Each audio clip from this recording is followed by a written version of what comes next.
1931.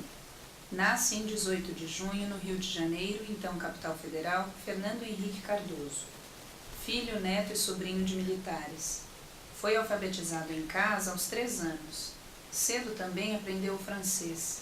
Ainda na infância, Fernando Henrique se interessou pela política e acompanhou pelos jornais e pelo rádio o desenrolar da Segunda Guerra Mundial. Aos 9 anos foi morar em São Paulo, cidade para a qual o seu pai, general Leônidas Fernandes Cardoso, havia sido transferido. A participação do general Leônidas na campanha O Petróleo é Nosso, no final dos anos 40, incentivou Fernando Henrique a adotar uma ideologia progressista. Nessa mesma época, ele preferiu a academia à herança militar de sua família, escolhendo o então recente curso de Ciências Sociais pela Universidade de São Paulo, da qual se tornou professor em 52. Na faculdade, ele conheceu a antropóloga Ruth Cardoso, com quem se casou e teve 3 filhos.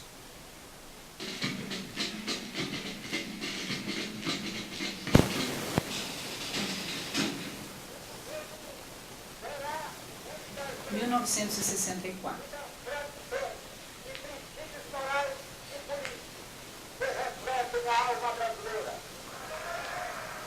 Engajado nas lutas pela melhoria do ensino público e pela modernização da universidade no Brasil, ele foi perseguido após o golpe de 31 de março. Fernando Henrique teve sua prisão preventiva decretada pela ditadura, sob a acusação de atividades subversivas. Ele se exilou no Chile, onde trabalhou na Comissão para a América Latina, a CEPAL, órgão criado pelas Nações Unidas para promover o desenvolvimento econômico da região. Em 67, lecionou na França e, no ano seguinte, de volta ao Brasil, assumiu, por concurso público, a Cátedra de Ciência Política da USP, que o levou a escrever Política e Desenvolvimento em Sociedades Dependentes. Em 69, foi aposentado compulsoriamente e teve seus direitos políticos cassados pelo governo militar. Neste mesmo ano, ele publicou a sua obra mais importante, Dependência e Desenvolvimento na América Latina, ensaio de interpretação sociológica, e criou, juntamente com outros professores e pesquisadores cassados, o Centro Brasileiro de Análise e Planejamento, CEBRAP, que se tornaria um importante núcleo de pesquisa e reflexão sobre a realidade brasileira. Em seguida, ele prossegue sua carreira internacional, pesquisando, publicando e lecionando nos Estados Unidos e na Europa.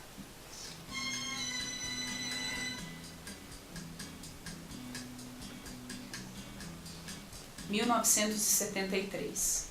Em palestras e artigos publicados, Fernando Henrique se coloca como um persistente crítico do regime militar e defensor de uma transição pacífica para a democracia. A partir deste momento, ele decide se engajar de maneira mais direta na política partidária, sem, no entanto, deixar de ter vários períodos como professor visitante de universidades como Collège de France, Berkeley, Stanford e Cambridge. Após participar da anticandidatura de Ulisses Guimarães à presidência e coordenar a elaboração da plataforma eleitoral do MDB, Movimento Democrático Brasileiro, em 74, ele concorre ao Senado pelo mesmo partido 4 anos depois e obtém 1.300.000 votos, tornando-se suplente do senador eleito. Em 82, foi para o Senado na vaga de Franco Montoro, eleito governador paulista. Fernando Henrique participou ativamente da campanha das diretas já e na articulação da candidatura de Tancredo Neves à presidência da República em 84. No ano seguinte, perdeu a eleição para a Prefeitura de São Paulo para Jânio Quadros por menos de 1% dos votos.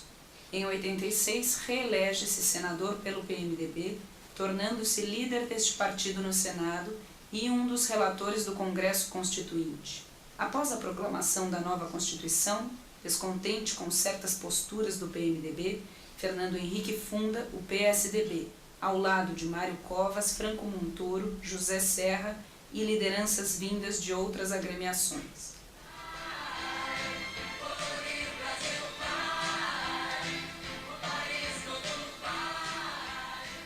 Em 1990.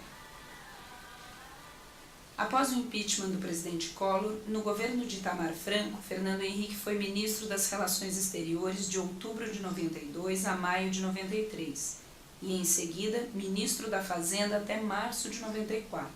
Naquele momento, a inflação beirava os 30% ao mês e temia-se a deterioração da situação política do país. Com o suporte de uma maioria parlamentar e o amplo respaldo da opinião pública, Fernando Henrique conseguiu implantar um projeto de estabilização econômica. O Plano Real incluiu medidas drásticas de controle do déficit público e uma reforma monetária que se completou com a entrada em circulação de uma nova moeda, o real, em julho de 94. Candidato à sucessão presidencial pela coligação PSDB, PFL e PTB, ele assumiu a presidência em 95. 4 anos depois, se reelegeu no primeiro turno com mais de 53% dos votos.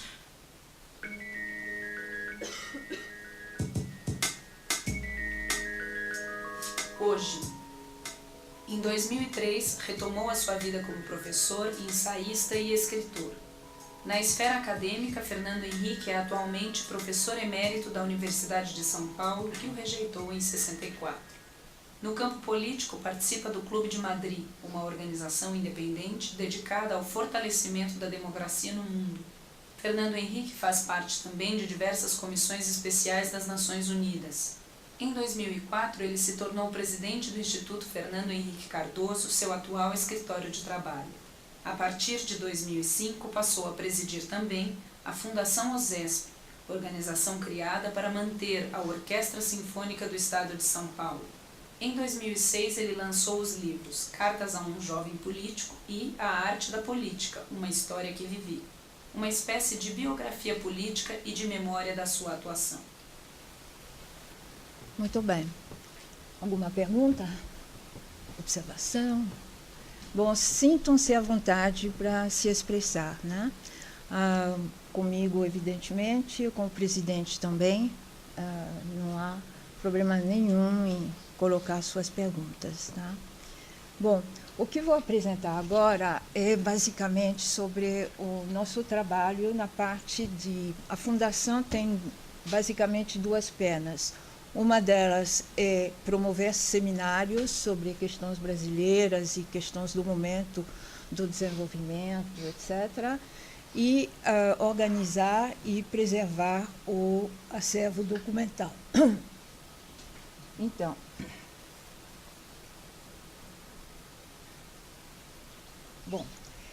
o acervo, como nós chamamos, ele é um conjunto documental, mas, diferentemente de outros, ele é um acervo privado de presidente da República e ele é protegido por uma lei. Muito pouca gente sabe disso e essa lei garante a preservação do acervo, sua organização e proteção, que o declara de interesse público como parte do patrimônio cultural da nação. Isso significa que o presidente que sai, como, por exemplo, o presidente Lula agora e futuramente o presidente Dilma, tem esses... O acervo é privado porque são todos os documentos que passaram pela mão dele no seu gabinete. Na presidência da República, vocês talvez sabem que a Casa Civil é a parte da presidência que cuida do governo.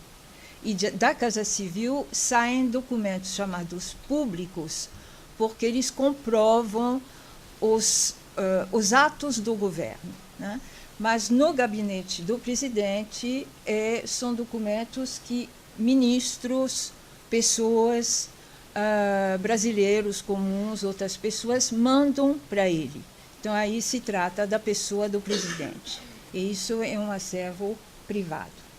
Então, o acervo reuniu os documentos acumulados no decorrer da vida pessoal e profissional de Fernando Henrique Cardoso e reflete todas as atividades, não somente o ambiente familiar em que se criou, os estudos realizados e as atividades desenvolvidas até hoje. Então, no plano acadêmico, como sociólogo, pesquisador e professor universitário, como político, foi senador, 2 vezes ministro, né, como vocês viram agora, e também 2 vezes presidente da República. E hoje, como ex-presidente, ele continua produzindo, ele é uma pessoa extremamente ativa, tanto nacionalmente como internacionalmente. Pertence a várias comissões, tanto das Nações Unidas como comissões de ordem mais privada. Isso faz com que ele continue a escrever artigos, livros, portanto, ele continua acumulando documentos. Qual é, então, o conteúdo do acervo, continuando não apenas a parte do arquivo de Fernando Henrique, mas também documentos de Ruth Cardoso. Ruth Cardoso foi antropóloga, professora universitária, e ela foi primeira-dama da República e foi também presidente, ao longo de 8 anos, do Conselho do Programa Comunidade Solidária. Nós temos ainda documentos do avô e do pai do Fernando Henrique, ou seja, do Marechal Joaquim Inácio Batista Cardoso, que era o avô, e do general e deputado federal Leônidas Cardoso, o pai dele. Bom, um acervo que tem, portanto, uma lei que o rege e que diz que tem que ser preservado e que tem de interesse público, tem que ser acessível ao público. Então, isso significa que é um acervo importante, documental, sobre a história de uma grande parte não somente os documentos pegam uma grande parte do século, o fim do século XIX, o século XX e agora XXI. Os arquivos permanentes, eu falo da preservação porque a questão mais importante quando se tem documentos é a preservação deles. Porque o essencial dos documentos não é o fato de ser papel, fita, foto, etc. É o fato que eles contêm informação. E o que interessa neles é a informação que eles carregam. Então, nós temos tido esse cuidado de colocar eles em mobiliário específico para arquivos e também, e aí que é o mais complicado, que são os critérios de manutenção de temperatura e umidade. Por exemplo, o papel é um material que, com a umidade, é destruído, né? O couro também, por exemplo, é um material que, com umidade, fica com mofo, etc. Então, a umidade é o principal inimigo. A temperatura nem tanto, mas a temperatura é também um inimigo para a conservação de fitas e de negativos, por exemplo, ou de filmes.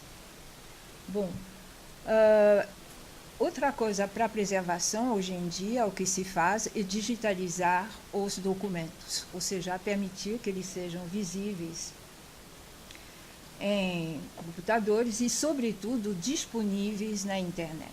Isso, hoje em dia, é o que é o mais importante, é imediatamente tentar disponibilizar a informação que eles contêm para o público.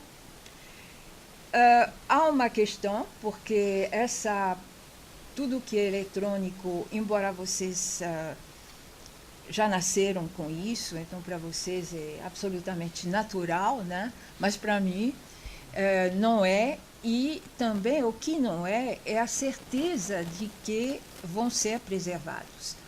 Não sei se vocês já viram ou já perceberam que os hardwares, ou os aparelhos eletrônicos, vão mudando rapidissimamente, né? Então, para uma soma de documentos que nós temos, que é grande, só de fotografias, temos mais de 200 mil imagens digitais, então é um grande problema toda essa parte de informática. E não sei se a escola tem um acervo ou algo parecido, mas, enfim, a parte eletrônica é uma parte importante, cara, e que até hoje não garante que seja realmente preservado para sempre. né? Até pouco tempo atrás se microfilmavam os documentos, ou seja, eram filmados, microfilmados, e isso a gente tem, então, sabe que microfilmes podem ser conservados com bastante tempo. Do eletrônico a gente não sabe muita coisa. Sabemos que DVD é apagado rapidamente, que tem já bactérias que comem os CDs, e, portanto, esses materiais plásticos. E, por exemplo, um DVD, se você deixar ele no sol, a informação some. E, então, nós vamos mudando de, como se diz, de fixação de documentos à medida que as coisas avançam, o que representa um gasto grande. Então, a preservação de um acervo hoje em dia é algo muito caro. Bom, só para dar uma ideia do que a gente tem, para não ficar muito longo sobre isso, nós temos documentos audiovisuais, VHS, não sei se vocês ainda sabem o que é VHS, fitas VHS de vídeo, fitas Betacam e mais ou menos 2.500 horas de gravação, o que é bastante tempo. Isso tudo já foi digitalizado e está aos poucos inserido no banco de dados. Então, nós temos eventos e viagens oficiais, ou seja, praticamente todas as cerimônias do governo, dos dois governos, são conservadas, viagens oficiais, etc., discursos, entrevistas, enfim, um enorme material. A documentação que nós chamamos iconográfica, ou seja, de imagens, constituída por 250 mil imagens digitais, mais ou menos. Isso é em ampliações, negativos, também gravuras, né, e pinturas, porque iconográfico é o que é imagem, né? E, enfim, documentos sonoros também. Isso, por exemplo, vocês sabem o que é uma fita cassete ainda? Sim? E fita rolo, vocês sabem? Também? Uau! E então isso tudo também já foi digitalizado. Por exemplo, um material interessante para quem quer reviver um pouco o governo nos seus atos públicos, no que ele fez, é a Voz do Brasil, que é o programa da Rádio Brás, chamada Voz do Brasil, e que representa umas 2.000 fitas cassetes. Isso também já foi digitalizado e aos poucos está sendo disponibilizado na internet, porque nós não sabemos se a Rádio Brás guarda bem as coisas, porque às vezes falta dinheiro, então falta fitas, e isso é importante sempre que tenha mais de um lugar onde são guardados os documentos. Bom, os documentos textuais aí, que também já são digitalizados, a gente não digitaliza por enquanto a correspondência, que é abundante, e aí provavelmente não irá para a internet, a não ser para pesquisadores que fazem pesquisas bem específicas. E a produção autoral, que faz parte do textual, o presidente escreveu bastante, produziu bastante, e são mais de 3.500 documentos até hoje, entre manuscritos, coisas publicadas, etc. E tem a biblioteca. A biblioteca acho que é uma parte interessante do acervo, porque ela é uma biblioteca que começou com um casal de intelectuais, ambos de ciências sociais, né? Então, até chegar na presidência, é uma biblioteca que tinha um certo perfil. Na presidência, um presidente recebe mais ou menos tudo que se publica no Brasil, né? Então, a Funarte manda, a Biblioteca Nacional manda, jornais mandam, etc. E, evidentemente, não se pode guardar isso, não somente não se pode, como isso é duplicado. Então, não há interesse em ter coisas que já existem em outros lugares e que são de fácil acesso, né? Então, o difícil aqui na biblioteca foi de manter o perfil, Porque se a gente vai na Fundação Fernando Henrique Cardoso, a gente pensa que a biblioteca representa mais ou menos o que ele lia, o que a Ruth Cardoso lia, o que eles gostam, quer dizer, é um perfil de assuntos. E então, embora tenha várias áreas que sejam cobertas, nós guardamos muito foco sobre a cidade de São Paulo, onde ele se elegeu, etc., o Brasil e a América Latina. E nos temas vão variando, evidentemente, porque o mundo anda. Agora, tem um gênero de documentos que não é esperado encontrar nesses arquivos, que são os objetos, e que representam um grande problema, porque, no caso, são 1.500 e é muito diverso, né? Tanto há presentes oferecidos por outros presidentes ou chefes de Estado em viagens oficiais, como também há presentes de pessoas comuns que mandam objetos dos mais variados para o presidente da República. Cada pessoa que tem uma audiência com o presidente, gosta de levar alguma coisa. Isso, eu digo que é complicado, porque é muito complicado conservar, porque tem materiais absolutamente diversos, né? Papel, couro, madeira, metal, etc. E você tem tanto objetos assim de cunho artístico, ou, por exemplo, chamou cunho utilitário, como capacetes de Fórmula 1, bonés de todas os militares que visitou, e também tem os objetos comemorativos. Ainda nas grandes reuniões de presidentes, etc., sempre tem esses pratos com escrito qual foi o evento, e as condecorações, que são grandes e que demandam também um cuidado especial. Bom, então até hoje nós cuidamos de instalar o acervo, de preservá-lo, de procurar também de criar uma metodologia específica para guardar, para inserir ele em banco de dados. É um banco de dados bastante complexo e ele foi criado já para que tudo possa ir direto para a internet quando liberado, quando descrito, né? E também o acervo daqui ele é um pouco especial porque ele tem atividades. Ele não cuida apenas de documentos, mas nós temos atividades. Uma delas é esse diálogo, né? Nós fazemos um por mês, porque a disponibilidade do presidente, eles são mais ou menos 9 por ano, mais ou menos 9 por ano.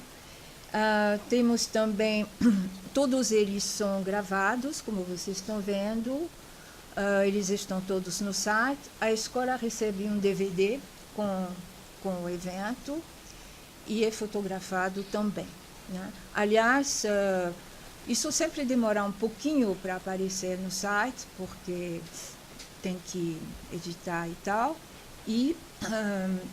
Mas parece que essa semana já no Facebook vão sair algumas fotos no Facebook da Fundação IFHC.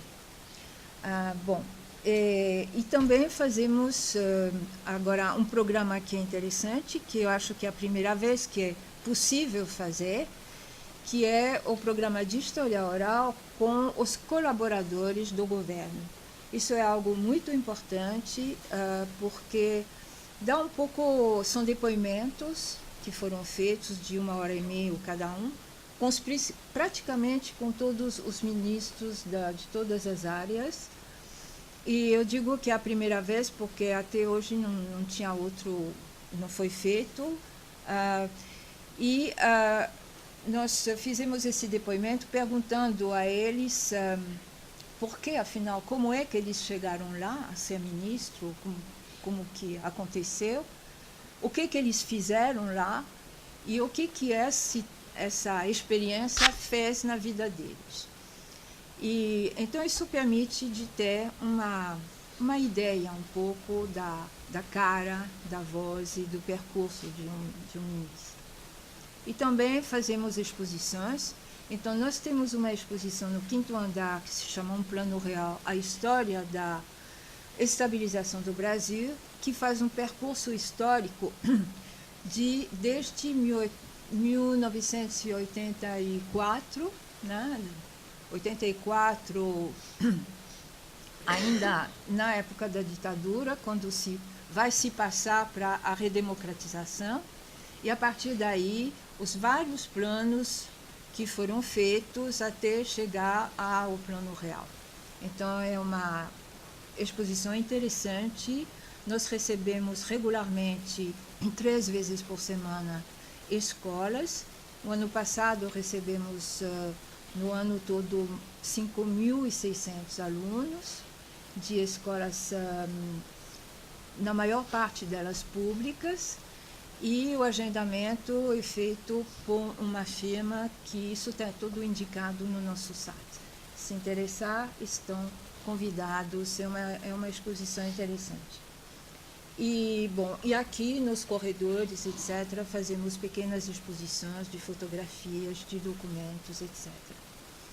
E também fazemos seminários e publicamos livros. Então, é um acervo bastante ativo, e nós estamos completando agora a inserção dos documentos. Ainda vai demorar algum tempo, porque inclusive o presidente continua fazendo coisas, e recebemos outros acervos também de políticos que participaram do governo. Então, essa sistemática de inserir documento em banco de dados não vai parar tão cedo. E uma outra coisa também é, num acervo, em qualquer lugar, a gente cria políticas, né, de ação. Então, isso está sendo feito, por exemplo, emprestar documentos, doar documentos, essas coisas todas. Então, esse é o nosso trabalho, mas isso tudo visa, sobretudo, deixar a informação pronta e possível de ser resgatada daqui a muito tempo, né? Ou, por exemplo, a exposição que a gente fez no 5º andar, não sobre o Plano Real, mas sobre o processo de estabilização, ela é exatamente isso, é pegar informações daqui e colocar de uma outra maneira, não especificamente em documentos, mas ver de uma outra maneira essa informação, mais apetitosa do que procurando em vários papéis. Muito bem, é isso. Espero que que vocês aprenderam alguma coisa sobre acervo. E, por favor. Eu queria que a senhora falasse um pouco sobre a instalação do Instituto aqui neste prédio. Por que a escolha deste prédio, se ele é de propriedade do Instituto, e um pouco sobre o financiamento do Instituto. Isso. Para o local, o seguinte, evidentemente, a lei que protege o acervo não prevê nenhum orçamento. Então, é dito na lei que o presidente poderá pedir e tal. Mas a gente sabe que isso seria pedir não apenas no Ministério da Cultura, mas ao IFAM. E a gente sabe que os orçamentos desses órgãos são baixos. Então, o que foi feito? O presidente criou um fundo pedindo doações, né? E quem faz doações são pessoas que têm dinheiro. Se chamam empresários, se chamam banqueiros, e eles fazem doações. Muito bem. Então, isso foi feito um fundo cujos rendimentos permitem uma sustentação, né, desde a compra desse andar e do 2º andar, e até, quer dizer, uma manutenção mínima. Toda a parte de organização digitalização, tarará, do acervo, toda essa parte é Lei Rouanet. Eu já estou no segundo projeto de Lei Rouanet, e isso também, quer dizer, a Lei Rouanet, na realidade, é um dinheiro público, né, já que é uma isenção de imposto, portanto, o acervo se paga, digamos assim, com esse projeto. Agora, a compra do... Por que esse lugar? Bom, havia sempre tem aquela revitalização do centro e tal. Bom, então tinha um pouco isso.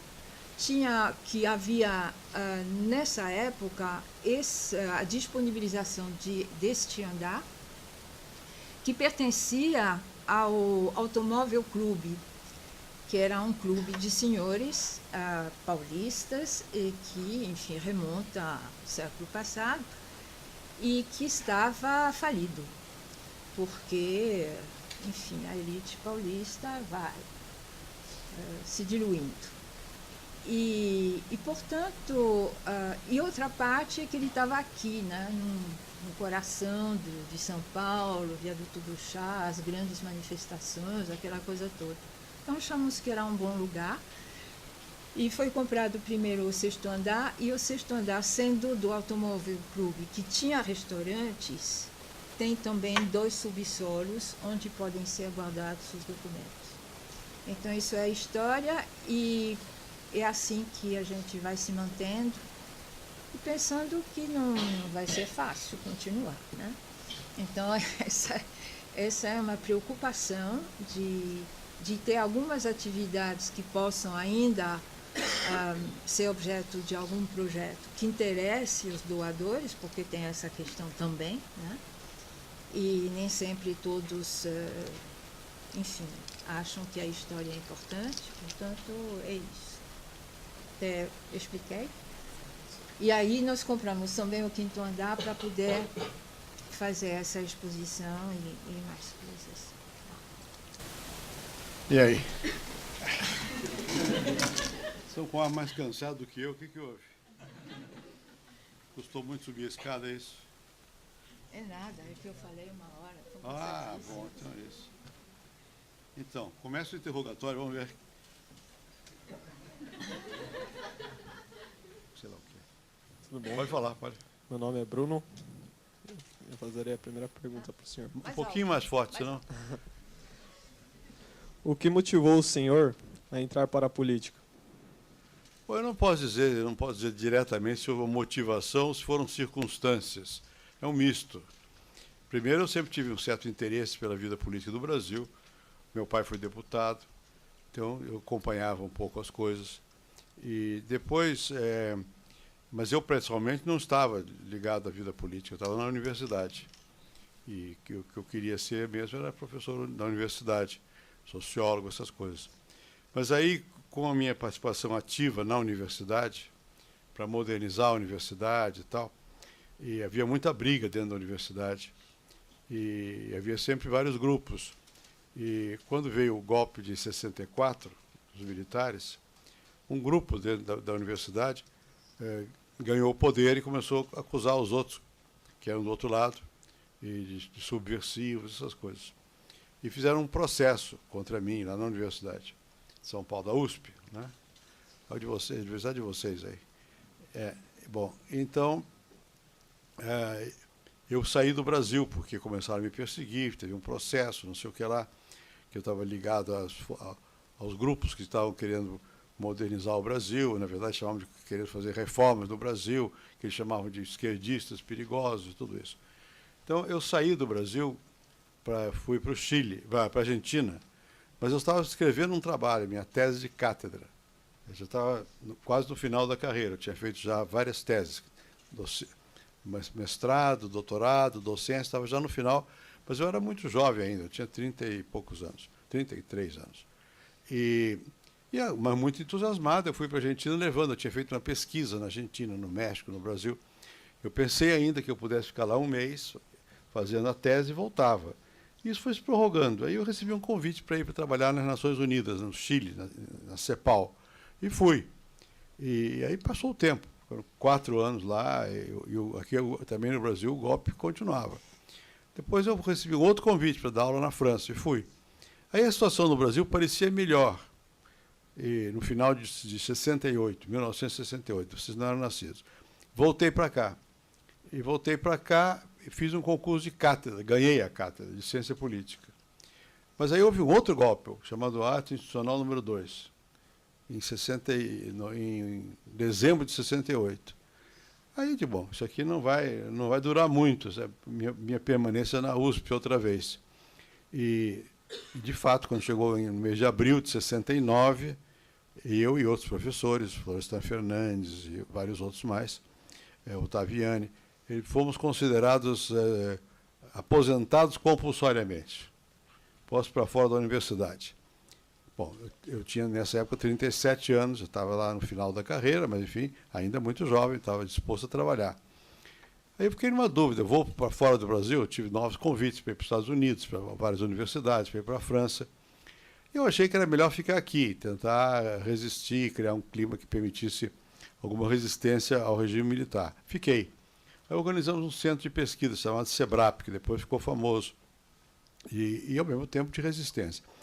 Bom, e nessa tentativa de ver se a gente melhorava a situação política no Brasil, como abrir mais para a democracia e tal, eu fazia conferências, participava. Eu não estava ligado a nenhum grupo partidário, mas estava ligado ao movimento pela democracia. Até que houve um momento, em 74, que o chefe do partido de oposição, que era o MDB, chamado Ulisses Guimarães, me procurou para saber se eu não queria ajudar. Eu ajudei um pouco a fazer o programa de campanha. E houve, por coincidência, não pelo que nós fizemos, mas por coincidência, eu e outros companheiros, o MDB ganhou em 16 estados, dos 20 e poucos que naquela época tinham direito ao Senado. Então deu um certo ânimo. Quando chegou em 78, outra vez o Ulisses Guimarães insistiu para que eu fosse candidato ao Senado para aumentar a participação dos mais jovens. Então eu tinha muita ligação aos intelectuais, aos artistas e tal. Eu entrei na campanha, mas eu não podia ser candidato, porque eu tinha sido punido pelo ato que me cassou da universidade.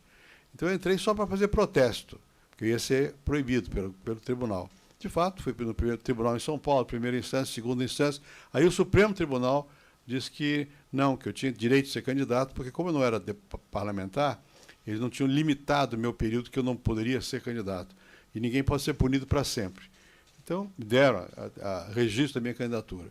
Houve eleição e eu fiquei em segundo lugar, mas era sublegenda, quer dizer, o mesmo partido podia ter 2 ou 3 candidatos da mesma chapa e somavam um com o outro. No meu caso, era o Montoro, que era o candidato da chapa, e eu. O Montoro teve 3 ou 4 milhões de votos, eu tive 1 milhão de votos, mas eu tive mais do que a Arena, que era o do governo. Bom, mas eu fiquei suplente, porque o Montoro ficou candidato. Eu continuei como professor, eu fui no SEBRAP, onde eu trabalhava, eu fui para os Estados Unidos, para a Universidade de Berkeley, dar aulas. Quando eu estava lá, o Montoro resolveu se candidatar ao governo de São Paulo. Então, eu assumi a cadeira. Mas isso não estava preparado, não foi uma coisa que eu tivesse, digamos, me proposto a ser candidato, a ser senador, a fazer política. Mas daí por diante eu estava já envolvido na vida partidária. Então, não foi bem uma decisão pessoal, houve alguma motivação, como eu disse aqui desde o início, mas os fatos levaram mais do que a minha vontade. Muitos jovens consideram a política um mal. Como o senhor pensa ser possível convencer os jovens a participarem ativamente da vida política? Bom, a política pode ser um mal, pode ser um bem, depende de como se faz essa política, né? O que é política? Na verdade, é a distribuição do poder. Você tem política de toda parte. Tem na escola, que é o professor que você quer, não quer, quem vai para o Grêmio não vai, né? Quem é que é melhor, quem é pior. Tem na família, um manobra contra o outro, quem é que passa a perna no outro, às vezes como é que se une, não se une. Você tem jogo de interesse político em toda parte, né? E tem na sociedade, né? Toda vez que você tem diferenciação entre pessoas e grupos, você tem a possibilidade de ver quem é que manda, quem não manda, como é que faz, qual é o limite e tal. Então, é inescapável você participar de algum tipo de política. Agora, a grande política, quer dizer, quando você está se dirigindo ao governo de um país, do Estado, etc., etc., também é indispensável. Não há sociedade que pode funcionar sem organização do comando, do poder, né? E é melhor que as pessoas se interessem e tal. Agora, obviamente, num sentido forte, a política só tem uma conotação verdadeira quando ela se faz com algum objetivo. Quais são os seus valores? No que você acredita? Por que você se joga? Se você quer só o poder, pode, tudo bem, mas é mais difícil você convencer o outro que você vai votar em você só porque você quer o poder. Em geral, é mais fácil convencer, você defende alguma causa ou ataca outra causa. Então, a política implica certamente nisso. E aí são valores. O que é bom, o que é mal. Não tem política sem essa pergunta. O que é bom, o que é mal. Agora, mal para quem e bom para quem? Aí se diferencia. E segundo, cada um tem sua visão do mundo. Faz suas escolhas. Né? E se é assim, é bom ver com quem que você está de acordo, com que valores você está de acordo. Você quer fazer o que no país? Você é a favor de quê? Suponhamos uma causa. Generalizar a educação pública. É uma causa. Se vocês estiverem de acordo, e outras pessoas estiverem de acordo com isso, você devia se juntar nesse aspecto a essas pessoas. Né? Melhorar a distribuição de renda, outra causa. Aumentar a democracia, outra causa. Isso, às vezes, não é muito claro e, às vezes, é misturado. As pessoas querem umas coisas, não querem outras. Mas, no limite, há certas diferenças entre uns e outros. Então, nesse sentido, quando você está fazendo política, você está escolhendo entre o bem e o mal, segundo o seu julgamento do bem e do mal. Então, você tem que dizer qual é a boa causa. Para mim, cada um tem a sua boa causa. Ninguém pode impor, só nos regimes totalitários, a causa verdadeira é única e a minha e tal. Não é assim. Numa sociedade mais diferenciada, com diversas posições, mais democrática, mais aberta, você tem várias possibilidades. E você tem que fazer a escolha. Então, você tem que fazer, a política tem que fazer escolhas. Como é que você motiva as pessoas? Aí, não, são os políticos que têm que motivar as pessoas. Né? Vocês não têm responsabilidade na motivação. Agora, tem enquanto cidadãos. Se você é cidadão, você faz parte daqui dessa cidade, desse país. O que você quer para a cidade? Quem é a pessoa, quais são as pessoas, quais são os partidos, às vezes mais de um que você acha que pode ajudar a melhorar a vida na cidade, no país, no mundo. Então tem que fazer escolhas. Política é isso. Meu nome é Leandro e atualmente a internet é uma ferramenta de comunicação de massa e de repercussão no campo social e político. Como você analisa a atuação da internet na política brasileira?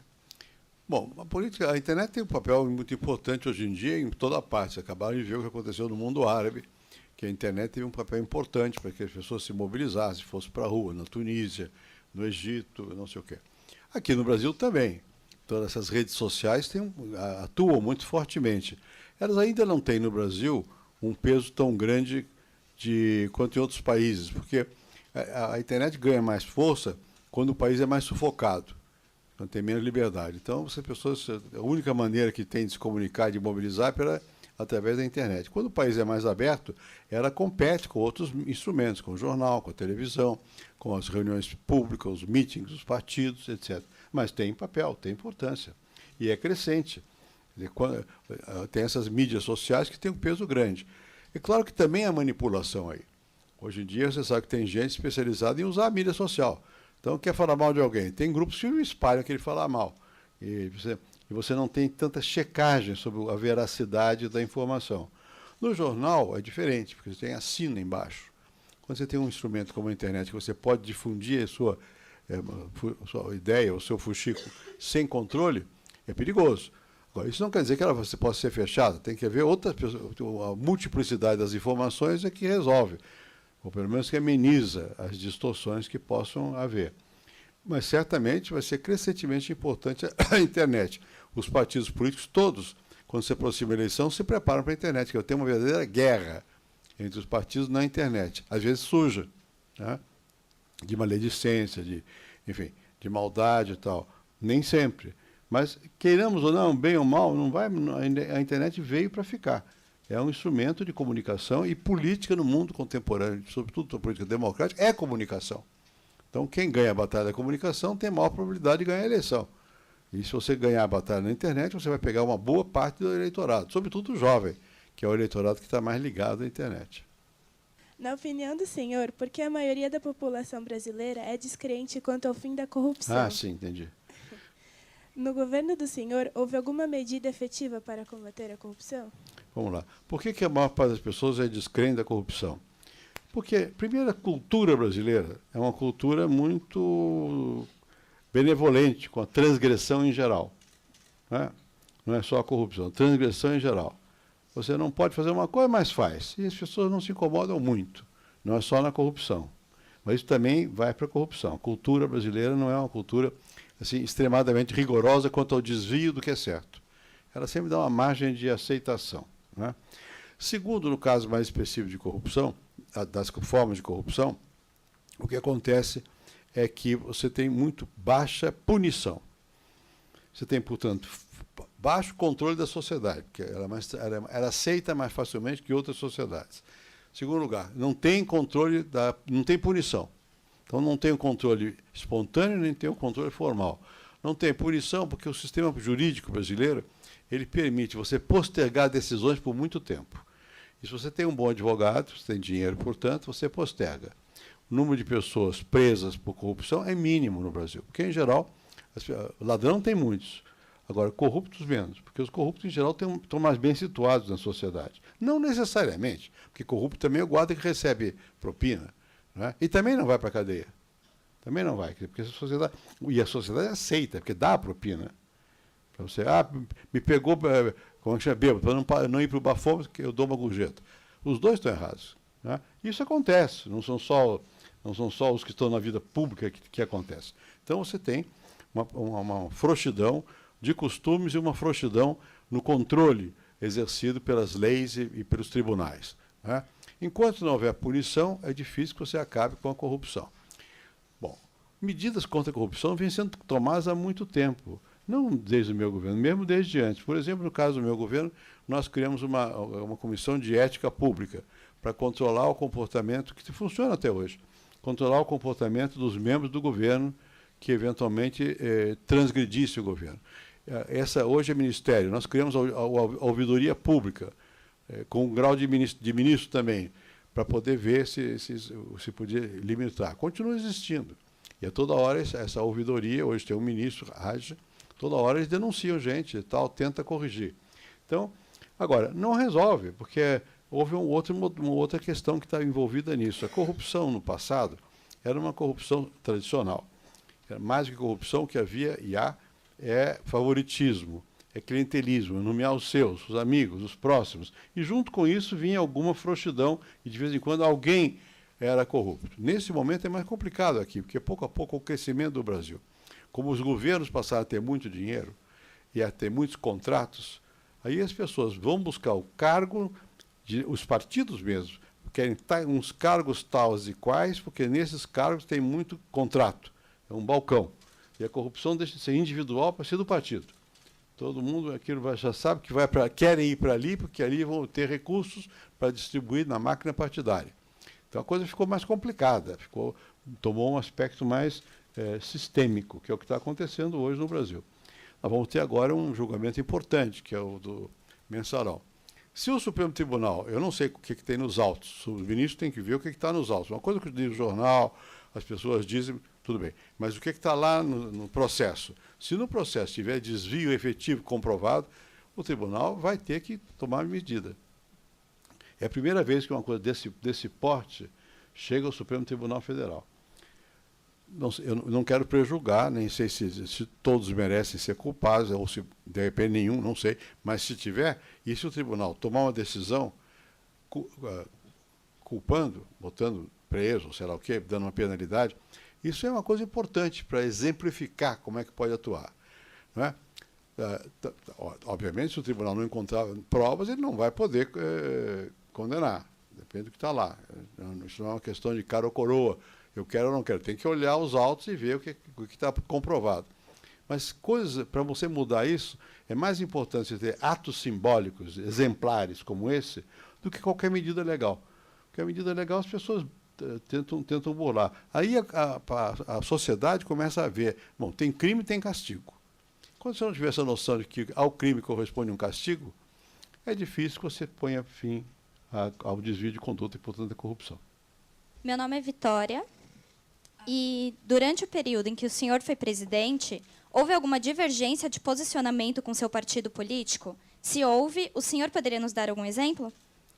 Bom, você sabe que sempre tem divergências na vida política, é normal ter divergências, né? E o meu partido, por exemplo, houve um momento em que o partido queria eleger o presidente da Câmara. Bom, eu sabia que se elegesse alguém do meu partido, que no caso foi eleito, foi o Aécio Neves, e eu até ajudei, apoiei, não ajudei, não tinha como.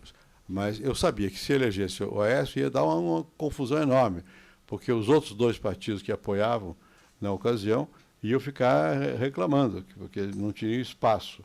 E aconteceu isso. Quer dizer, então, isso houve, estou dando um exemplo assim, banal, houve muitos exemplos. E frequentemente, na vida brasileira, quem leva, quem conduz a agenda política, quem faz as coisas andar, é muito mais o poder executivo. E no caso, o presidente tem que forçar bastante a aprovação de qualquer coisa. Há uma luta para o Congresso aprovar alguma medida importante de reformas e tal. E o partido, o mesmo partido do presidente, em geral, não quer mudar também. A mudança é muito penosa, é muito custosa. As pessoas sabem que vão perder com as mudanças, os que vão ganhar não sabem, os que vão perder sabem. Então, muitas vezes o partido não quer votar, não quer apoiar.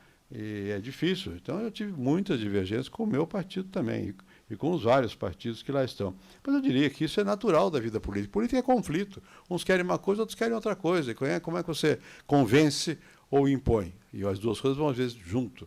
Né? Só convencer não é simples, mas impor não resolve sozinho. Tem que convencer, tem que, às vezes, impor. É um jogo complicado. E, a toda hora, os partidos estão discrepando.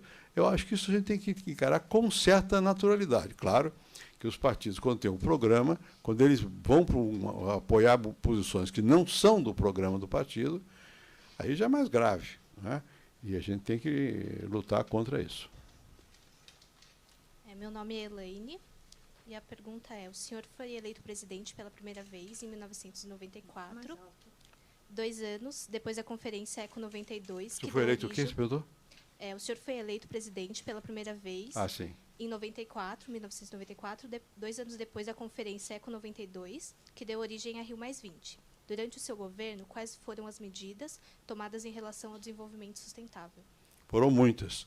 Para começar, eu criei um fórum de mudanças climáticas, quando não se falava nisso, e eu presidia esse fórum de mudanças climáticas. Segundo, nós tomamos medidas para proibir o desmatamento da Amazônia. Obrigamos que a área de preservação de cada propriedade da Amazônia passasse de 50% para 80%. Depois nós definimos o que era crime ambiental, que não era crime. Nós, estipulamos as penalidades para as contravenções do clima. Enfim, muitas medidas dessa natureza foram tomadas. Nós fizemos um acordo com a China para criar um satélite para poder vigiar a Amazônia, para ver a queimada da Amazônia. Era terrível, a gente sabia onde estava queimando, mas não tinha instrumentos para parar a queima, né? Não é fácil tudo isso, mas as medidas muitas medidas foram sendo tomadas. Mais tarde houve um encontro em Durban, e eu fui lá com o Mandela, e nós fizemos uma proposta para a preservação das florestas úmidas. Fizemos uma proposta que foi aprovada, mas não foi posta em prática, de que pelo menos 10% da energia de todos os países devia ser de base hidráulica. E, enfim, várias propostas desse tipo, e também medidas de redução da economia, do uso de energia. Várias medidas foram tomadas. Agora, esse é um problema que é crescentemente desafiador, porque a questão da mudança climática é uma questão que nós fizemos no protocolo de Kyoto, quando era presidente. Foi uma luta tremenda para fazer com que os países aceitassem que a poluição, que a emissão de CO2 era danosa para o meio ambiente. E que, apesar disso, era preciso que as responsabilidades fossem comuns, mas desiguais, que os países mais ricos tivessem uma responsabilidade maior na redução do CO2. Isso começou em Kyoto. Depois, agora, quando houve a conferência em Copenhague, eles não foram capazes de dar um passo adiante, nem no Rio agora. Isso parou com o que foi feito lá em Kyoto. Enfim, houve várias medidas que nós tomamos. Boa tarde, meu nome é Paloma. Na opinião do senhor, a pobreza pode ser erradicada no Brasil? Quais são as medidas necessárias para isso? Bom, a pobreza vem sendo erradicada no Brasil, né? A pobreza extrema caiu com muita rapidez. Como é que a pobreza pode ser erradicada? Tem várias maneiras e não há uma só. Bom, aqui no nosso caso, o principal causador de pobreza era a inflação, porque a inflação é imposto sobre os pobres. Então, quando o presidente Sarney executou o plano cruzado, a pobreza caiu violentamente, de 40% abaixo da linha de pobreza. Define a linha de pobreza, eu não me lembro exatamente, famílias que têm, em média, pelo menos menos que $2 por dia, $1 por dia, mas, enfim, tem uma definição. O Brasil tinha 40% abaixo da linha de pobreza. Com o plano cruzado, caiu para 30%, ou algo semelhante, né? Foi uma queda, ou 20 e tantos por cento, foi uma queda brusca. Só que como voltou a inflação, voltou a subir. Quando foi para o plano real, caiu também de 39, 40 para 30, 29, 30. Bom, só que o plano real, como a estabilização ficou, acabou com a inflação, ele nunca mais voltou para o nível de 40. Daí por diante, é mais difícil você baixar a pobreza. Como é que baixa? Você baixa com várias medidas. Uma se chama transferência direta de renda. Bolsas para poder atender os mais necessitados. Essas bolsas começaram a ser feitas no meu governo e o presidente Lula aumentou muito. Nós alcançamos 5 milhões de famílias, agora são 12 milhões de famílias que têm as bolsas. Tinha a bolsa, no meu tempo, não chamava assim, era Bolsa Educação. E tinha várias, 3 ou 4. Bolsa Escola, isso. Que você dava um estipêndio para a família que tivesse as crianças na escola. Bom, depois isso tudo foi juntado, a Bolsa Escola, a Bolsa Trabalho Penoso de Infantil, a Bolsa Gás, havia várias bolsas, Bolsa Alimentação para as mães grávidas e tal, e de saúde. Estou evitado, virou Bolsa Família. E a Bolsa Família está aí, e continuou, ampliou, na verdade. Então, isso reduziu muito o número dos miseráveis. Você olhar, você pega os pobres, e entre os pobres, os mais pobres, o número aqui do Brasil caiu com muita força.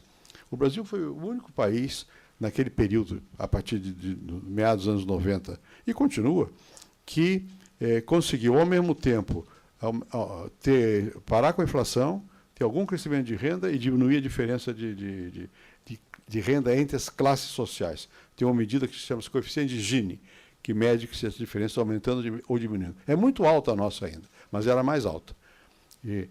Está um leve declínio nas diferenças de renda entre as classes. Bom, então, as bolsas são efetivas.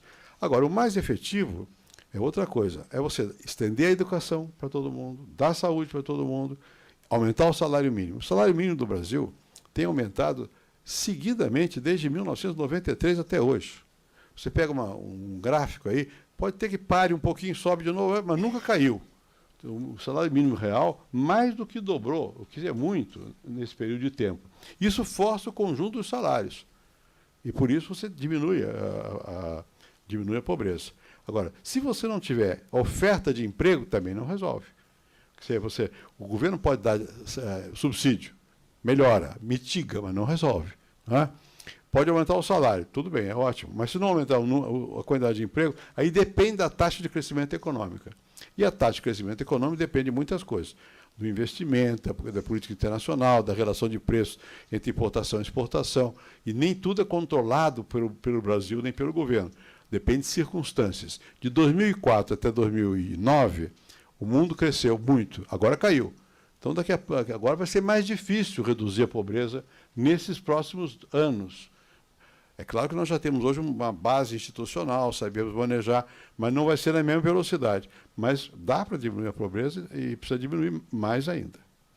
Boa tarde, meu nome é Rodrigo. Durante o governo do senhor, quais medidas foram adotadas para combater a exploração do trabalho infantil no campo? Muita.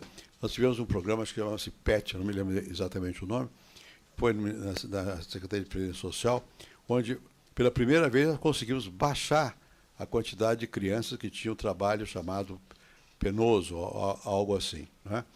Assim como o trabalho chamado escravo. Tudo isso começou naquele tempo. Mas por que começou no meu governo? Por duas razões. Primeiro, que teve democracia, que vem de antes.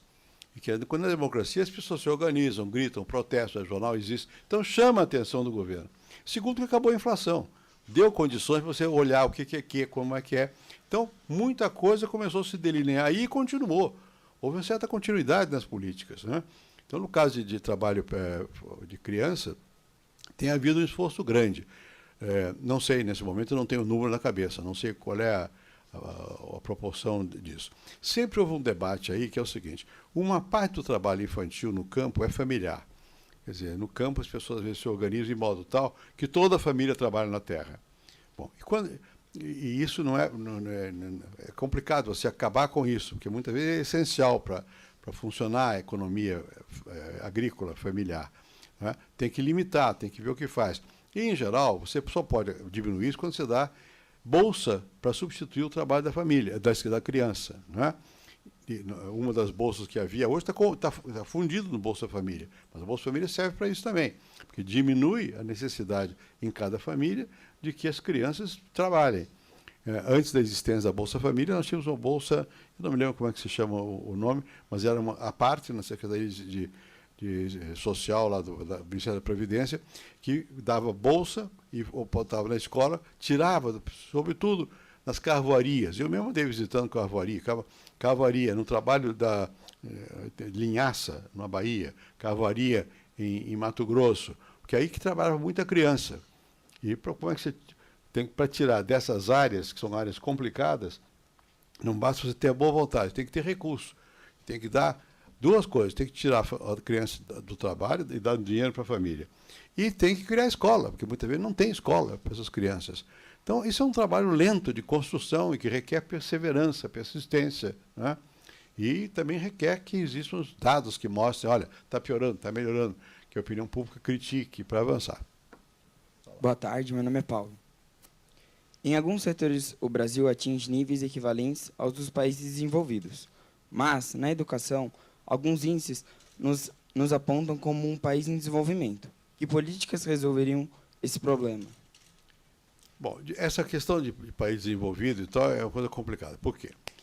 Normalmente, quando se fala nisso, está se pensando em um país cuja economia tem um produto elevado. O produto do Brasil hoje é um dos 6 ou 7 maiores do mundo. Então, nesse aspecto, o país desenvolvido. Não é bem assim. Isso mede uma parte da realidade. A outra parte é como você constrói uma sociedade no qual as pessoas têm educação, acesso à saúde, enfim, uma sociedade mais decente, né?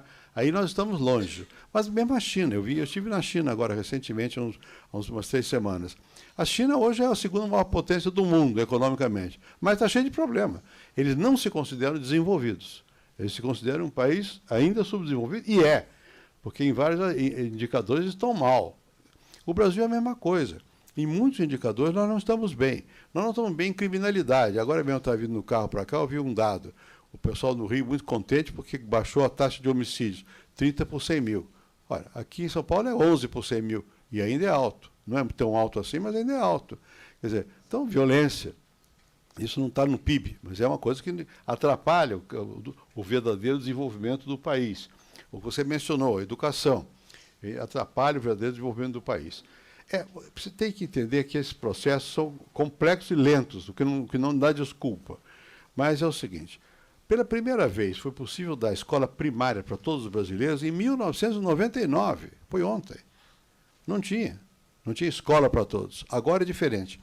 Tem mais escola do que demanda em certas áreas, porque a população está mudando de composição, então no futuro vai ter precisar de lugar para velho, não é para jovem, porque tem bastante. Mas não tem ainda um mínimo de oferta efetiva de educação. Quantas horas a criança fica na escola no curso primário no Brasil?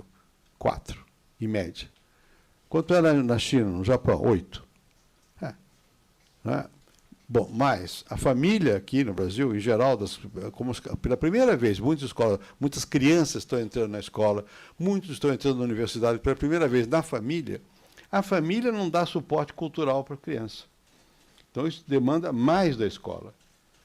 Em países como a China, como o Japão, Coreia, Tailândia, eles mantiveram a cultura tradicional, que já era alta. Aqui, vem do campo para a cidade, a família que vem para a cidade perdeu a raiz no campo e não ganhou raiz na cidade. A criança passa para a internet logo, o pai não foi na internet, não sabe. Então, é complicado, e nem o professor, muitas vezes. Então, é muito complicado ver como é que você vai dar não só acesso à educação, mas o conteúdo da educação, o que você vai ensinar. Né? Bom, então, isso não está longe de ser resolvido. Devo dizer que nos Estados Unidos, nesse momento, há um forte debate sobre isso. O conteúdo da educação, que eles também acham que eles estão inadequados lá.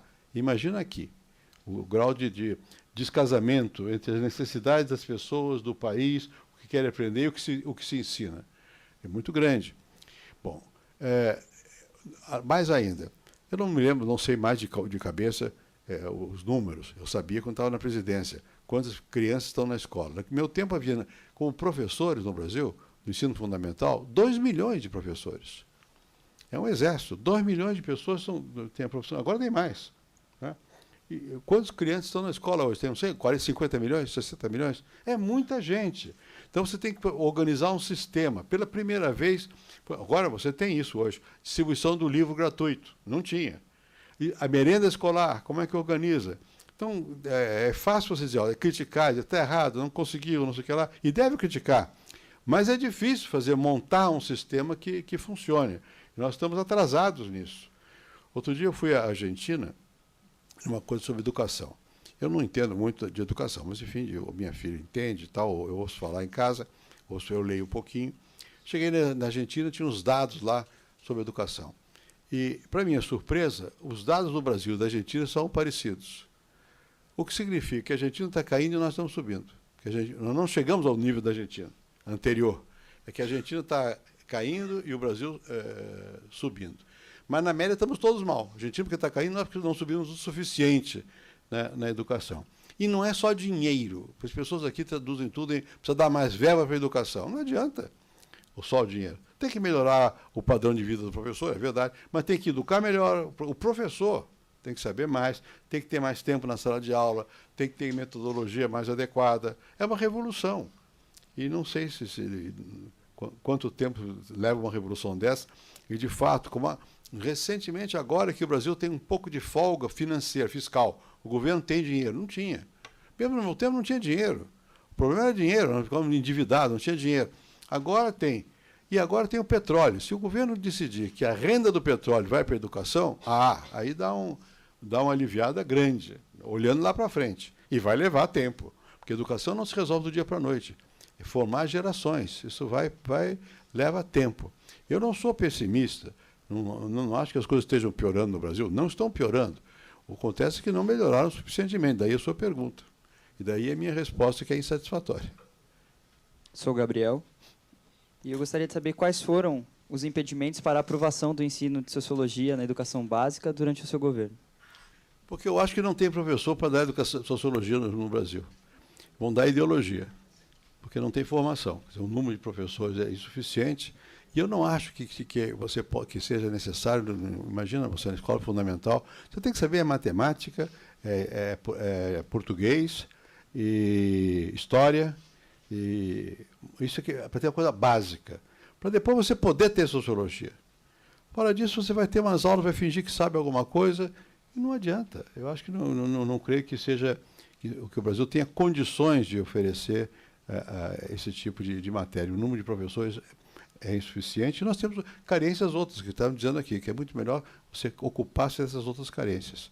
Então, por isso, até hoje, a filosofia e sociologia são matérias complexas, que se você não tem se o professor não é bem treinado e se o aluno não tem maturidade, não vai ajudar, vai até atrapalhar, porque vai ensinar preconceito, vai ensinar tabu, clichê, não sei o que lá e tal, simplificar tudo. E não sei se é o momento adequado para aprender. Boa tarde, meu nome é Lucas, prazer. Como o senhor acha que deve ser aplicado o lucro da exploração da reserva de petróleo do pré-sal? Eu já disse aqui, eu acho que precisa fazer uma escolha. O Brasil, em vez de discutir o que vai fazer com o dinheiro, a única discussão que tem havido é a briga entre os estados, quem vai ficar com o dinheiro. Eu acho que quem é menos importante que ser para quê.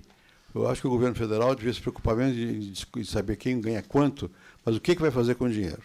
E tem que fazer escolha. Obviamente, uma boa parte vai ter que ser investida em equipamento, não sei o que lá, indústria de petróleo, sabe? Mas eu acho que, dependendo do que venha a ser, porque por enquanto tem muito papo. A produção do petróleo não aumentou, as ações da Petrobras estão caindo hoje, ontem, anteontem, porque a produção está em 2 milhões de barris há muito tempo. E estão postergando quando? É muita onda, porque ainda não se tem efetivamente tecnologia funcionando. Tem a tecnologia, mas não está ainda funcionando para extrair o petróleo do pré-sal. Isso vai levar tempo, né? Portanto, temos possibilidade de imaginar o que vai fazer com isso. Se imaginar que vai ter uma renda realmente elevada, e se fizer o que a Noruega fez, quer dizer, em vez de usar o dinheiro e gastar deixou guardado para gerações futuras e foi gastando pouco a pouco, e se escolher as áreas de investimento, e eu diria que a educação é fundamental, na verdade, educação, ciência, tecnologia, inovação, né? E quem sabe um pouquinho ainda para a Previdência, para resolver o déficit, pronto. Agora, se você distribuir essa verba para todo mundo, toda a parte, vamos fazer mais chafariz nas cidades, você botar asfalto outra vez, vai fazer gastos desnecessários. Tem que ter. Eu acho que o Brasil tem que decidir o que ele quer fazer do seu futuro. E não houve um debate sobre isso ainda que valesse a pena. Repito, no Congresso, o único debate que houve é saber cada estado com que parte fica. Mas para fazer o quê? Que é o importante. Eu iria para educação e previdência. Meu nome é Laís, e a inflação tem sido controlada desde o Plano Real. O senhor acredita que a inflação ainda ameaça a estabilidade da economia brasileira?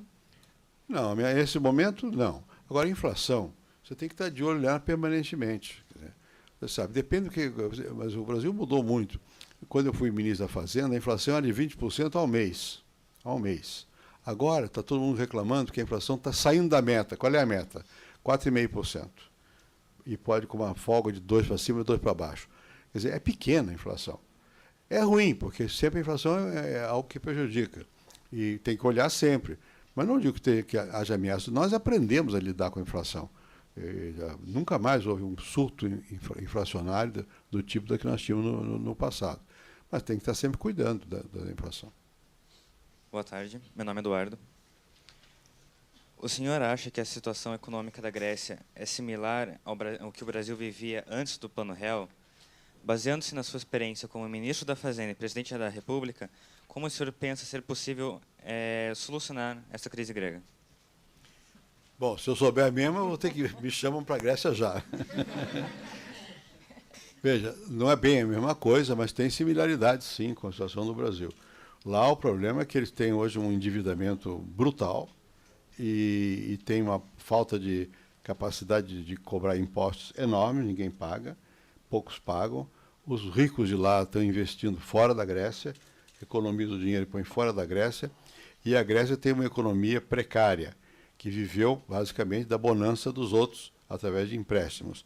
Então, a economia da Grécia está baseada no quê? Um pouquinho de azeitona, turismo, um pouco de indústria naval, de armadores, cujo dinheiro geralmente fica fora e que não pagam impostos, que tem isenções brutais. Então, a situação da Grécia é difícil. E ela ficou endividada com os bancos europeus. E, por sua vez, os bancos europeus agora estão quebrados. Por quê? Porque eles compraram os papéis dívidas de todos os estados, incentivaram os estados a se endividarem, os estados se endividaram, pagavam juros, os estados deixaram de poder pagar, aí afetaram os bancos também, então está tudo quebrado. Aqui no Brasil, para fazer o paralelo que você perguntou, era um pouco diferente. Por quê? Primeiro que aqui nós temos um Banco Central brasileiro. Lá a Grécia não tem. O que quer dizer isso? A moeda da Grécia é o euro. O euro é definido, o valor dele é definido pelo Banco Central Europeu, que é comandado basicamente pela Alemanha. Então, os alemães não querem desvalorizar o euro, nem precisam. Os gregos precisariam de uma moeda que nesse momento se desvalorizasse, porque aí eles podiam, o valor dos produtos deles ficava mais barato para poder exportar, né, e diluíam as dívidas também. Não, eles não têm esse instrumento, eles não podem desvalorizar, porque quem manda na economia monetária da Grécia é a Europa, é a Alemanha. Mas é mais que a Alemanha, é a União Europeia. Bem, e eles têm, como eu disse aqui, uma política fiscal de impostos que não é muito rigorosa. Então eles estão num mato sem cachorro, porque o governo não tem como tirar mais impostos, não tem como desvalorizar a moeda, as exportações diminuem, a vida fica muito cara, porque o euro fica valioso e tal. Aqui no Brasil, o que acontecia? Nós tínhamos inflação por outras razões antigas, e que o governo gastava muito mais do que podia, lá também. Mas aqui, não só a nossa dívida era interna, basicamente, um pouco da externa também, mas interna, financiada por brasileiros aqui dentro. E, por outro lado, nós tínhamos um Banco Central dependente do governo e a desordem financeira era grandemente em função dos estados, não só do governo central. O que nós fizemos com o Plano Real? Nós mudamos a moeda não demos, é muito complicado isso, mas enfim, isso permitiu uma certa desvalorização da moeda, não muita, porque nós não ligamos ao dólar, e, por outro lado, nós pudemos impor uma disciplina fiscal. O governo federal cortou 50% do seu orçamento no primeiro ano, de 94 para 95, e os estados e municípios são autônomos, como eles deviam ao governo federal, o governo federal impôs regras aos estados. Fechou os bancos que os estados tinham, porque com os bancos na mão, os estados emprestavam dinheiro, os governos dos estados emprestavam dinheiro do seu banco e não pagavam. Isso é a mesma coisa que soltar moeda. Você faz coisas sem fim e você não vai pagar. Então nós fechamos os bancos, privatizamos os bancos ou fechamos os bancos para evitar que os governos pudessem abusar do seu poder e se endividassem e não pagassem a conta. E como eles estavam todos endividados, nós pegamos todas as dívidas dos estados, chamamos assim, consolidamos a dívida, transformamos numa só e demos para o governo federal. Então a dívida federal subiu muito porque ela pegou dos estados e botou nas mãos do governo federal. Mas aí o governo federal tinha controle de não aumentar a dívida. E, por outro lado, os estados, daquele tempo em diante, se comprometeram a pagar essa dívida em 30 anos de prazo. Nós baixamos a taxa de juros, agora estão reclamando, porque agora baixou mais, querem baixar. Mas nós baixamos a taxa de juros para os estados poderem pagar, limitamos o montante máximo que eles podiam pagar a cada ano, a 13% da receita, mas daí por diante os estados todos passaram a pagar, deixou de ser inadimplente. E deixou de haver, portanto, calote dos estados para com o governo federal e para com os seus bancos. E se eles quiserem fazer alguma obra, eles têm que pegar dinheiro emprestado no governo federal, ou no governo qualquer lá fora também, qualquer banco, eles precisam de autorização do Senado. Então nós amarramos. Com isso você consegue evitar que haja pressão para mais gastos e, portanto, diminuir a inflação. Na Grécia eles não podem fazer política fiscal desse tipo, não tem como mexer no câmbio, porque o câmbio está na mão dos outros, e quem domina a moeda, que é o Banco Central Europeu, não tem poder para diminuir o gasto dos países. Cada país gasta como quer. Então a confusão lá é grande. Aquilo para resolver mesmo pelo menos, vai levar muito tempo e precisa que os estados se unam mais, que aceitem uma mesma disciplina fiscal. Por exemplo, ninguém pode se endividar além de 3% do seu produto, para todos os países. Coisa desse tipo assim, para evitar que se endividem muito. Né? E, além disso, é preciso encontrar algum mecanismo de reativação da economia. Porque você não sai da crise se você não tiver crescimento. E é difícil que a Grécia em si mesma reative sua economia. Isso depende do mundo, depende que haja alguma onda positiva no mundo que puxe tudo para cima, então reative a economia. Então, eu prefiro não ser grego. Boa tarde, meu nome é Fernanda. Na opinião do senhor, é interessante a criação de uma moeda única para os países que fazem parte do Mercosul? Não pelas razões que eu disse aqui. Quando eu era presidente, eu fui à Argentina e o presidente Menem propôs isso. É muito difícil quando você está em visita dizer não. Eu digo, não, tudo bem, mas tem uma condição. Primeiro, nós temos que ter regras para os nossos gastos serem iguais, como proporção do PIB. Tem uma mesma disciplina fiscal. Se não fizer isso, é um problema enorme. Você vai criar o que aconteceu na Europa. Cada um vai ter um problema mais complicado. Para o Mercosul poder ter uma moeda comum, ele vai ter que ter um banco central comum, ele vai ter que ter uma política fiscal comum, ele vai ter que ter uma política de previdência social comum. Leva tempo, não dá para fazer assim, não. Boa tarde, meu nome é Bárbara e eu gostaria de saber, na opinião do senhor, qual deveria ser a política de Estado em relação às drogas? Bom, eu acabei de vir da Argentina, como eu disse, e lá me perguntaram, porque o presidente do Uruguai, que é um antigo montoneiro, como é o nome dele mesmo? Um senhor muito simpático, Mujica. Ele resolveu estatizar a maconha. Quer dizer, toda a produção da maconha do Estado, a distribuição é do Estado. Ele diz, é melhor fazer isso, porque assim eu tiro essas pessoas que 5% da população, segundo eu ouvi lá, usa maconha. E como é que usa? Se não tem quem ofereça, ele vai ter que buscar no contrabando. E quando vai buscar no contrabando, primeiro é crime. Segundo, eles estão sendo levados a entrar em contato com gente que pode induzi-los a passar da maconha para cocaína, para heroína, porque o traficante vai induzir mais e mais. Bom, é um argumento. Eu não acho que exista uma receita para essa questão. Eu acho que seguramente eu fui presidente da Comissão Latino-Americana de Drogas, agora eu sou da Global Commission, da Comissão Mundial de Drogas. É o seguinte, o que nós temos recomendado até agora? Primeiro é a descriminalização da droga, de todas. O que é descriminalizar? Não é legalizar. O usuário não vai para a cadeia. Porque se o usuário vai para a cadeia, ele vai piorar. Ele vai lá aprender mais drogas, ele vai passar para outros crimes. Nos Estados Unidos, a política tem sido de usuário na cadeia e guerra à droga, para obter uma droga zero. O usuário, nós achamos que não deve ir para a cadeia. Que deve ser tratado, quando for como chama? Addict, dependente, deve ser tratado como uma questão de saúde pública. Tem que aumentar a oferta de saúde pública. Se ele for dependente, vai para a saúde pública e não para a cadeia. Bom, agora há pessoas propondo, na mesma comissão minha, um passo adicional, que seria da legalizar a droga. Não é simples, porque você legaliza a droga, que disse o presidente do Uruguai, quem produz, quem distribui. Quer dizer, vai o Estado assumir esta responsabilidade?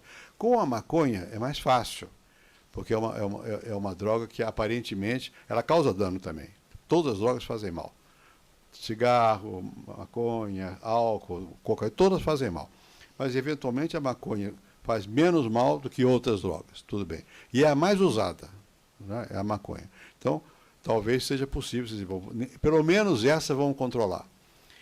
Houve um caso paralelo com o cigarro, e houve uma discussão importante na Organização Mundial da Saúde.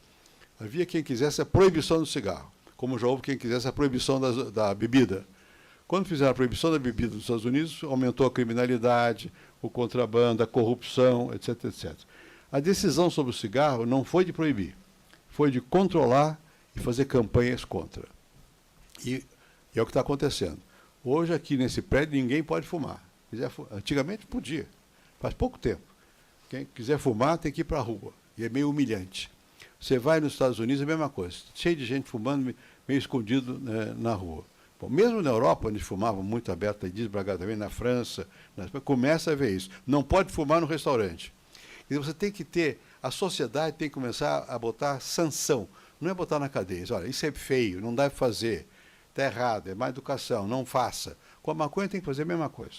Tem que fazer campanhas seguidas, permanentes, dizer, olha, tá bem, não está proibido, mas olha, é horrível. Aqui dentro não pode usar maconha na escola. Não pode, enfim, tem que tentar, o fundo tem que tentar controlar a procura, a demanda.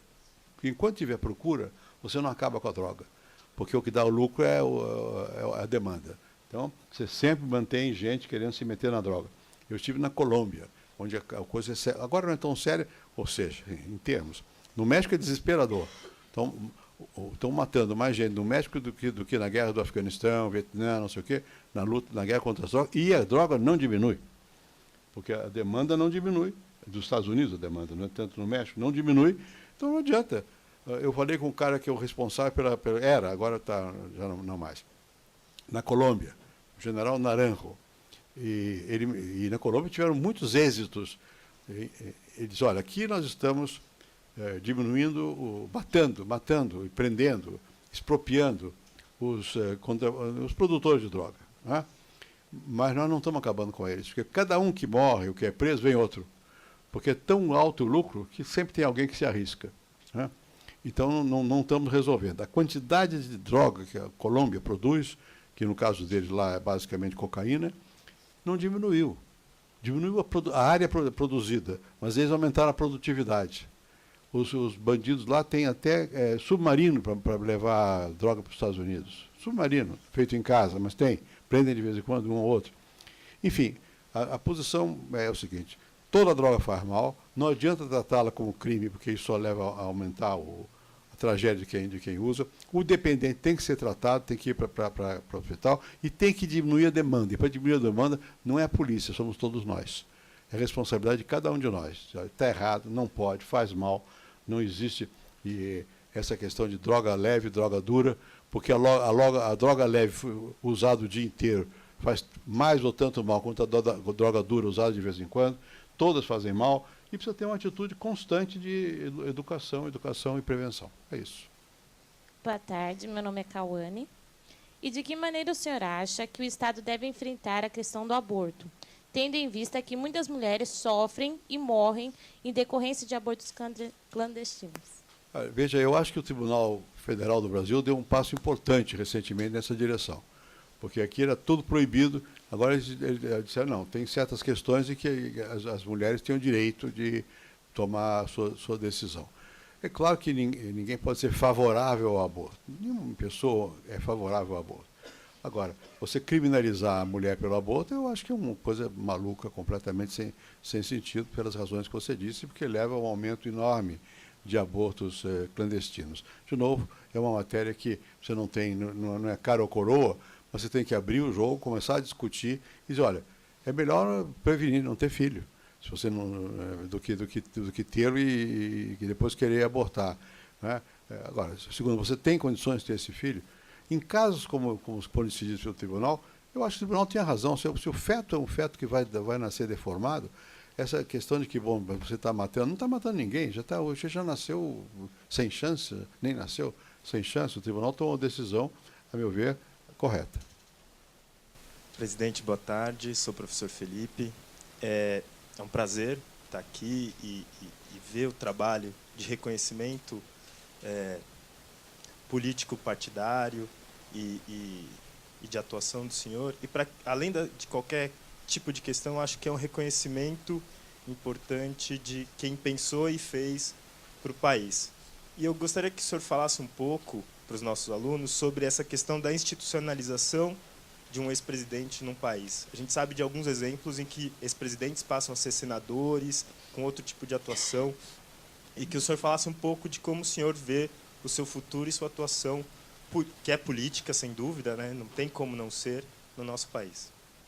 Bom, evidentemente, eu não quero criticar ninguém, cada um sabe o que lhe convém. No meu caso, eu achei o seguinte, uma vez que você já foi presidente, e no meu caso 2 vezes, eu acho que me pareceria sem sentido você voltar à vida partidária eleitoral. Porque você vai ocupar espaços que outros podem ocupar, você vai eventualmente, enfim, fazer menos do que fez, né? E eu acho que seria melhor ter uma vida pública, mas não partidária no sentido eleitoral. Vida pública, quer dizer, você assumir responsabilidade, coisa que você acha, dizer o que você pensa, né? Mas não me postular como candidato a qualquer coisa, né? Eu disse isso quando saí da presidência, as pessoas não acreditavam, mas eu nunca fui candidato a mais nada, não sou candidato a mais nada. O que não quer dizer que eu não tenha objetivos públicos, tenho. Se eu não tivesse, nós não estamos falando aqui, né? Eu acho que até é da responsabilidade de quem exerceu funções da natureza das que eu exerci, de transmitir seu pensamento, seu modo de ver as coisas, sua experiência, de tentar influenciar. Mas pode também fazê-lo de uma maneira que não fique tão amarrado ao interesse partidário, para você tomar mais liberdade. Por exemplo, esses temas que vocês perguntaram aqui. Alguém que esteja ser candidato não pode responder, porque tem medo de perder a eleição, né? O que leva a uma certa hipocrisia. Falou de maconha, está louco, tá? Não fala.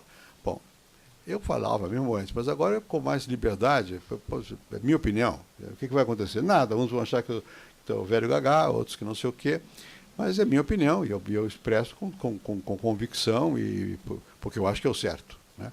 Bom, então, eu acho que dá um grau de liberdade, você não está almejando algum cargo para você mesmo muito grande. Segundo, eu acho que, a partir de certos momentos da vida, você tem uma experiência que te permite ver com mais distância, com mais horizonte também, e te permite deslocar-se do plano puramente local para um plano mais amplo. Eu passei a me interessar muito, eu sempre me interessei, por questões globais, né? Eu pertenço a um grupo que o Mandela criou, chamado Elders, que somos 10, que discute situações difíceis em áreas em que ninguém se ocupa. Por exemplo, no sul do Sudão tem uma briga tremenda e uma mortandade enorme. Em Sri Lanka houve muita briga também, política, a briga entre Israel e os palestinos. E esse grupo nosso vai a esses lugares, mesmo a Coreia do Norte, para ver se está em fome, não tem fome, reclama e tem uma ação nesse sentido, ou toma causas, por exemplo, contra o casamento de child marriage, casamento de crianças, que é uma prática muito difundida na Índia, na África. A pessoa nasce, casa, não sabe nem por quê, nem com quem, tem que casar com aquele. Outras práticas que são ainda difundidas é a de mutilações sexuais nas mulheres. Então, ninguém fala muito disso. Esse nosso grupo fala dessas coisas. Bom, participei também de um grupo e ainda sou membro, fui presidente de um clube de ex-presidentes democratas. Para quê? Para incentivar as pessoas, os presidentes, a saírem do poder. E ao sair do poder, não pensar que a vida acabou. Né? Que é o problema esse. Muita gente não tem imaginação, para dizer, ao sair do poder não tem mais o que fazer. Tem opção de outras coisas que você pode inventar e fazer.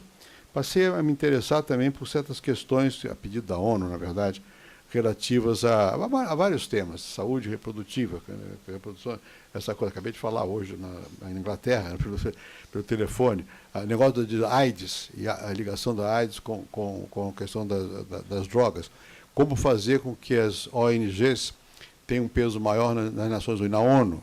Eu fiz um relatório importante sobre essa matéria. Enfim, desloquei um pouco o meu eixo, não só dos problemas, nós continuo preocupado, obviamente, mas passei a ter uma possibilidade de falar mais amplamente em questões de natureza global. Como eu disse, cada um sabe qual é o caminho que vai fazer. Eu acho que é importante, você mencionou uma palavra que é certa, institucionalizar a função de ex-presidente. Né? Eu acho que você já foi presidente, você vai ser outra coisa, você perde o status. Você perde. A menos que você vai ser presidente outra vez. Aí é pior, porque você vai repetir depois de não sei quantos anos, e nunca a repetição costuma ser tão boa. Né? Então, eu acho que é melhor você ter uma função desse tipo. Então, por isso que eu organizei essa fundação aqui, cujo objetivo é esse. Nós discutimos temas aqui, o Daniel deve ter dito, que são da agenda do Brasil no mundo. Aí tem seminários, discussões aqui, e ao mesmo tempo, se vocês forem ver a exposição que está aí, não é para mim endeusar, é para dizer o que está acontecendo, o que aconteceu no Brasil. Eu acho que a responsabilidade do ex-presidente essa função, e possivelmente, em certas situações, pode também ter uma palavra de moderação. No Brasil, não precisa, que o país é muito moderado. Tá bom, muito obrigado a vocês. Vamos agora nos fotografar.